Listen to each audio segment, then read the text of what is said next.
semanas atrás, hemos tenido semanas atrás una meditación en el libro de Ruth y les invito para que me acompañen al capítulo 2.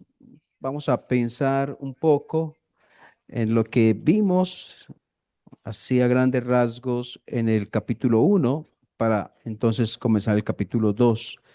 Capítulo 1 comienza, versículo 1, con un hambre en la tierra. Usted lo mira allí en el versículo 1, hay hambre en la tierra.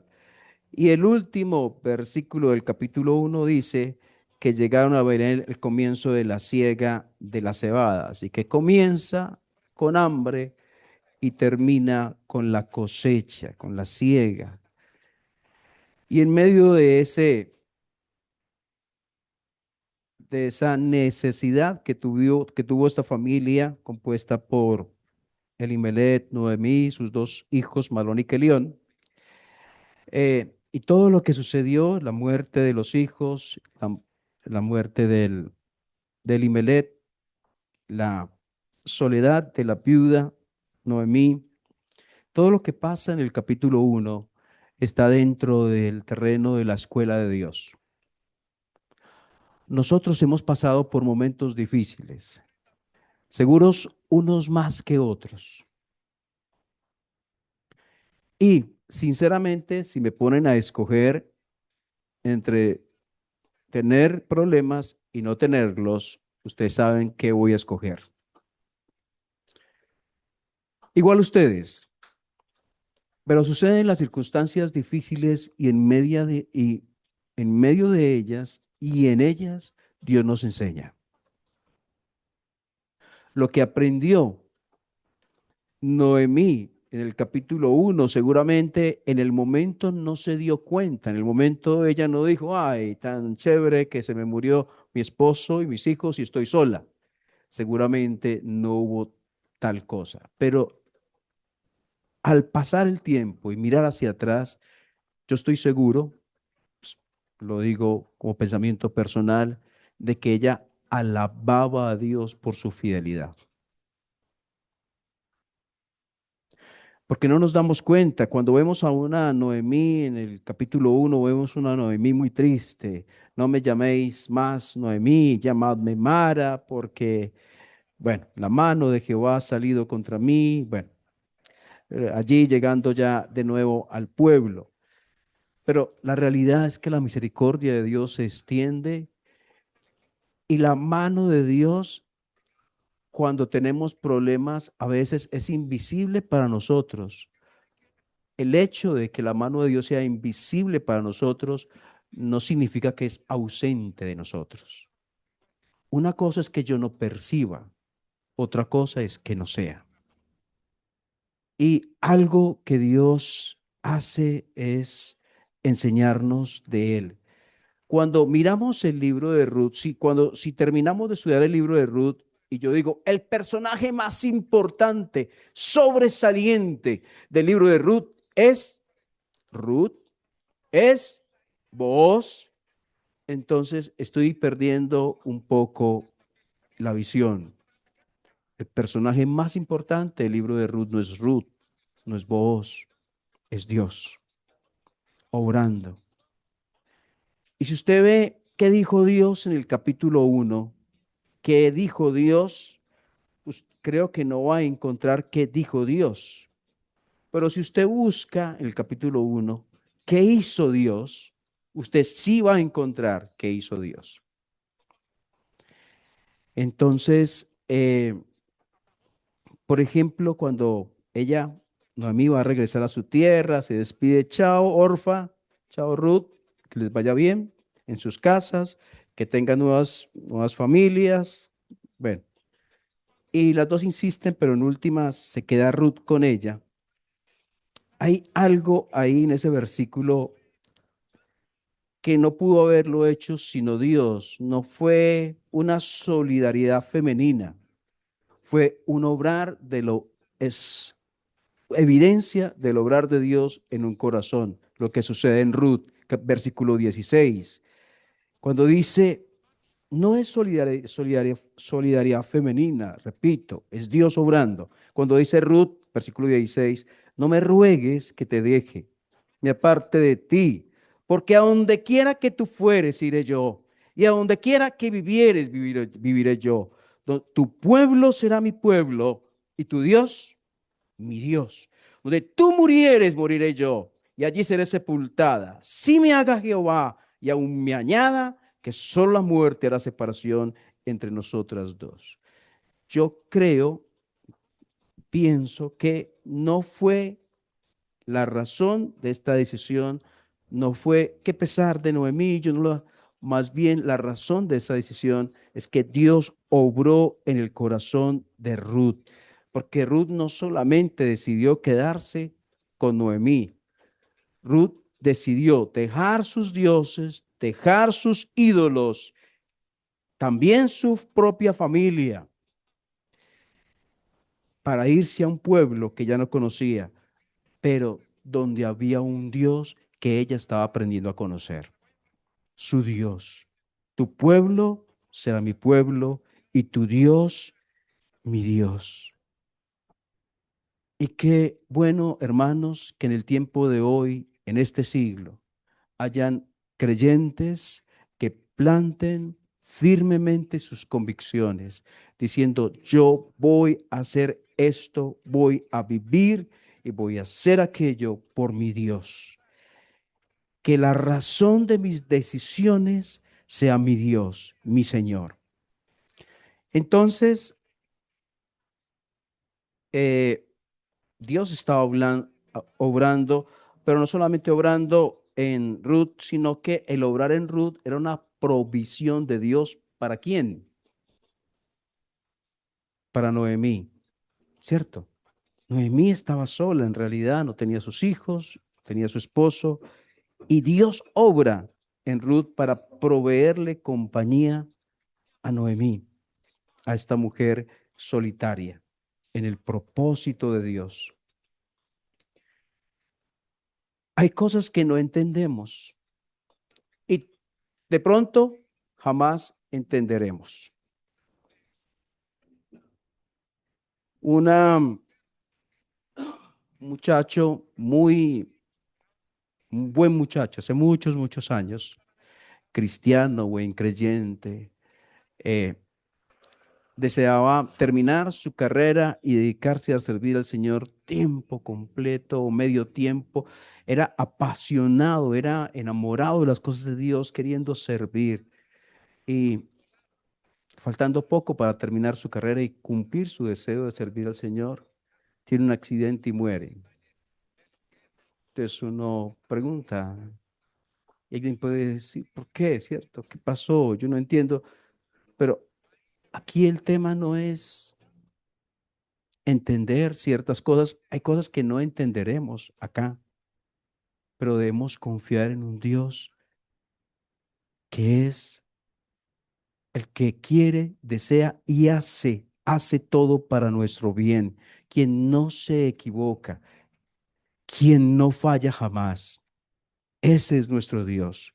Que hay cosas que no entenderemos que suceden ahora, pero Dios no se equivoca, no se ha equivocado en el pasado, no se equivoca, no se equivocarás en el futuro.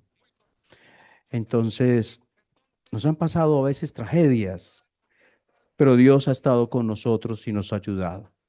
Nosotros, con mi esposa, perdimos una o uno, no sabemos si era niño o niña, un bebé, tenía ella 2 meses de embarazo. Entonces, y a veces uno piensa, bueno, y si se iba a perder, entonces, ¿por qué Dios permitió la concepción? Pero no, Dios estuvo ahí. Dios tuvo un propósito y Dios no nos dejó solos y no nos deja solos nunca. Entonces ya entramos al capítulo 2 de Ruth. Dice versículo 1, ya llegando a la tierra, ya, a Belén, ya están en Belén. Tenía Noemí un pariente de su marido, un rico de la familia de Elimelech, el cual se llamaba Booz. Entre otras cosas, Booz Entre otras cosas, Booz significa que en él hay fuerza o en él está la fuerza. Eso es lo que significa Booz. Y allí el pariente de Noemí se llamaba, perdón, de Elimelech se llamaba Booz. Sabemos que Elimelech era el esposo de Noemí. Versículo 2, y Ruth la moabita dijo a Noemí, te ruego que me dejes ir al campo y recoger espigas en pos de aquel a cuyos ojos hallaré gracia. Y ella le respondió, ve, hija mía. Interesante que Ruth se pone bajo sujeción de Noemí. Te ruego que me dejes ir. Todos necesitamos de alguna manera estar bajo sujeción y no hay un verdadero aprendizaje. Los que queremos servir al Señor, una buena manera de servir al Señor es que haya sobre nosotros alguien, ¿cierto? Eh, a quien Dios coloca y a quien yo deba rendir cuentas. Eh, de una u otra manera, Dios nos enseña sujeción. La Biblia dice allá, creo que en Efesios capítulo 5, sujetaos unos a otros, si no estoy mal, es en Efesios capítulo 5. Y Ruth dice, te ruego que me dejes ir al campo y recoger espigas en pos de aquel en cuyos ojos hallaré gracia. ¿De qué está hablando Ruth? ¿A qué se refiere? Había una ley, y vamos a leer un poco de esa ley, no vamos a profundizar, pero sí a leer un poco en Levítico 19 y después volvemos a Ruth.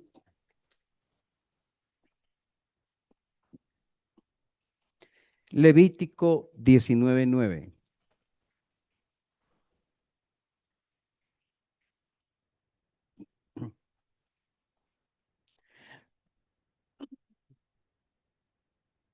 Dice, el Señor está hablando a Moisés allí en Levítico capítulo 19, usted lo puede ver en el versículo 1. Habló Jehová a Moisés diciendo, entonces es Dios quien habla, a quien está dando instrucciones, mandatos a Moisés. Y entre esos mandatos está el que vamos a leer, versículo 9. Cuando ciegues la mies de tu tierra, no cegarás hasta el último rincón de ella. O sea, no la dejarás completamente barrida, por decirlo así. Ni espigarás tu tierra cegada. No rebuscarás tu viña, ni recogerás el fruto caído de tu viña. ¿Por qué? ¿Por qué tenían que dejar como sin terminar, como cosas por ahí? Dice el propósito es el siguiente, versículo 10. Para el pobre y para el extranjero lo dejarás, yo, Jehová, vuestro Dios. O sea, que la persona iba al campo y podía encontrar espigas por ahí, porque a propósito no se recogían del todo y así podía haber sustento para el pobre. Dios piensa en el pobre y nosotros como iglesia debemos pensar en los pobres.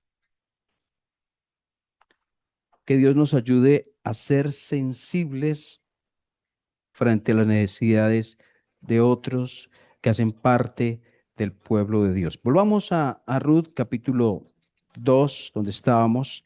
Entonces ya eso como contexto, se conocía esa ley, se practicaba esa ley, pues, y fue por eso que Ruth le dice a su suegra, déjame ir.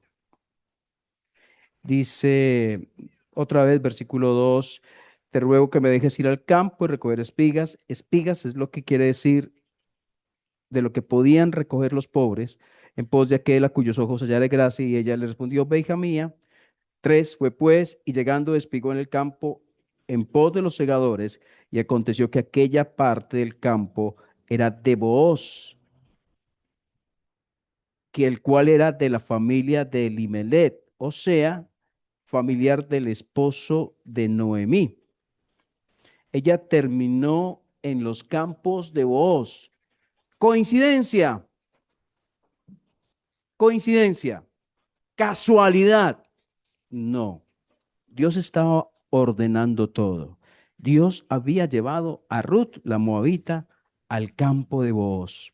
Y cuando termina el libro, usted ve que ella se casa con Booz, ve cómo Dios va trazando la historia, cómo Dios va moviendo, cómo Dios va obrando. Pero Dios obra en el camino de alguien que vive para Él. A veces no vemos cómo Dios va organizando el terreno, la senda por donde andamos, pero si nosotros nos sujetamos al Señor, vivimos de acuerdo a su palabra, Dios irá organizando nuestro camino. Entonces ahí tenemos a Ruth en los campos de Booz. Y sigamos entonces, el versículo 4 dice, y aquí que Booz vino de Belén y dijo a los segadores, Jehová sea con vosotros. Y ellos respondieron, pues Dios te bendiga.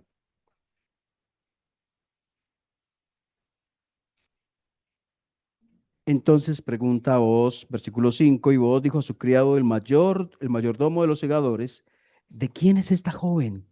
¿De dónde apareció? Y el criado mayordomo de los segadores respondió y dijo, es la joven moabita que volvió con Noemí de los campos de Moab. Y ha dicho, te ruego que me dejes recoger y juntar tras los segadores entre las gavillas. Entró pues y está desde por la mañana hasta ahora sin descansar, ni aún por un momento.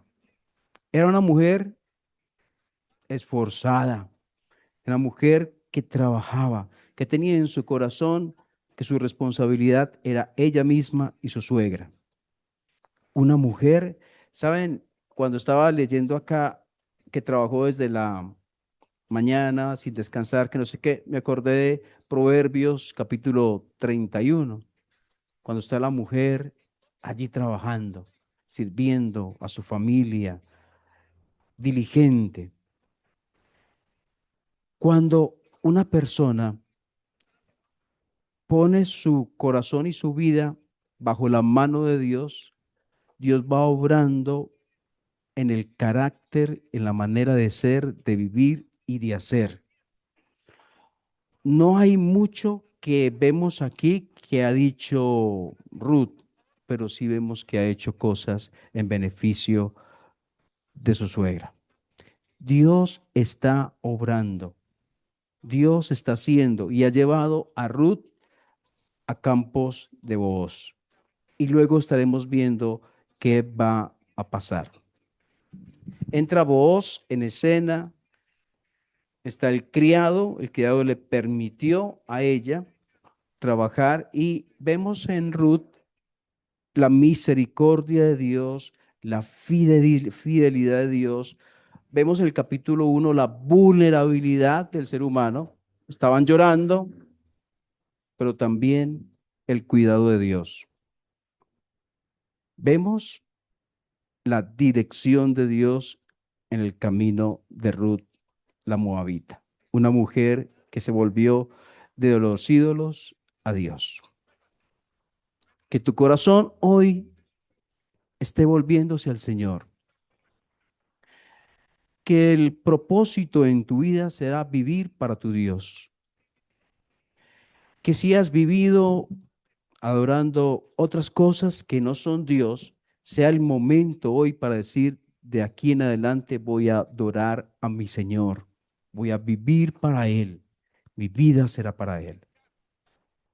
Si ahora te encuentras en dificultades y tienes por todos lados nubes oscuras, saber que detrás de esas nubes está el Señor, que ahora no vemos con claridad su presencia y su obrar, pero que es evidente su obrar en nuestras vidas, en bendición y para nuestro bien. Que Dios extiende su misericordia sobre su pueblo y sus hijos. Que Dios nos da su dirección, aunque no la entendamos. Que la gracia de Dios nos cobija cada día. Oramos.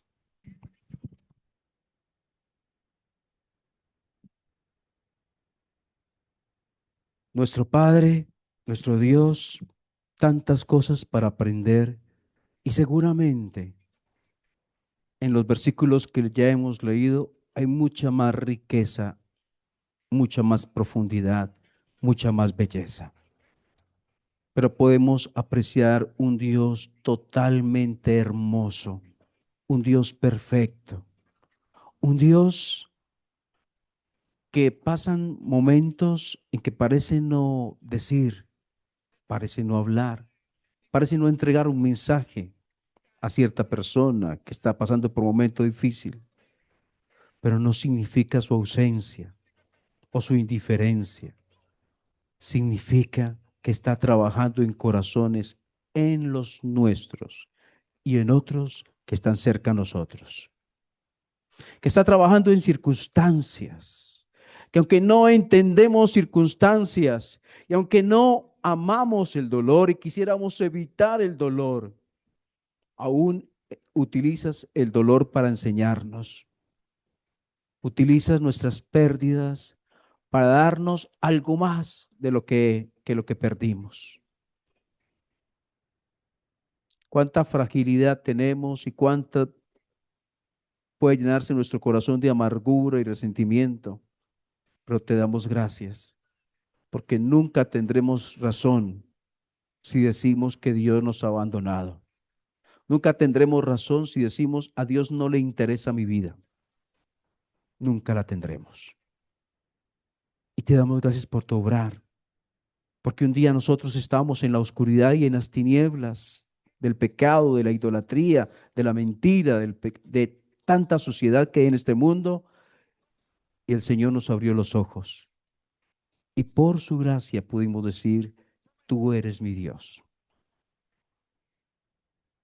Gracias, porque aunque no vemos, Dios dirige nuestros pasos y los ha dirigido en el pasado y lo está haciendo en el presente. Ayúdanos, Dios, a no ser rebeldes a su dirección, a no ser obstinados en nuestro propio camino, a no colocar a otras cosas o personas en primer lugar cuando nuestro Dios debe ser el primero. Oh Dios, gracias por tu palabra. Oramos en el precioso nombre del Señor Jesús. Amén. Bien, gracias al Señor por su palabra.